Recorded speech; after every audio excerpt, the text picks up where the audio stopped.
సూర్య నటించిన retro cinema release అయింది. Cinema ఎలా ఉందో తెలుసుకుందాం. సూర్య జోజో జార్జ్ అనే గ్యాంగ్ స్టార్ కొడుకు. తండ్రి వారసత్వాన్ని కొనసాగిస్తూ అతను గ్యాంగ్ స్టార్ అవుతాడు. కానీ ఒక దశ తర్వాత గొడవలన్నీ ఆపేసి పాత జీవితానికి సస్తి చెప్పేసి తాను ప్రేమించిన పూజా హెగ్డేని పెళ్లి చేసుకుని వ్యక్తిగత జీవితంలో స్థిరపడాలనుకుంటాడు. కానీ తిలక్ అతను విడిచిపెట్టడు.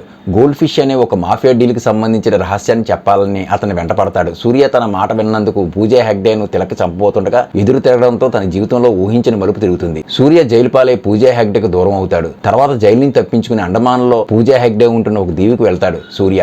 అక్కడ అతనికి ఎదురైన అనుభవాలు ఏంటి, పూజా హెగ్డే అతన్ని తిరిగి దక్కించుకోగలిగాడా, తిలక్ అతను అంత తేలిగ్గా వదిలిపెట్టాడా, ఇంతకీ గోల్డ్ ఫిష్ గుట్టేంటి, చివరికి సూర్య కథ ఎలాంటి మలుపు తిరిగింది అన్నది సినిమా.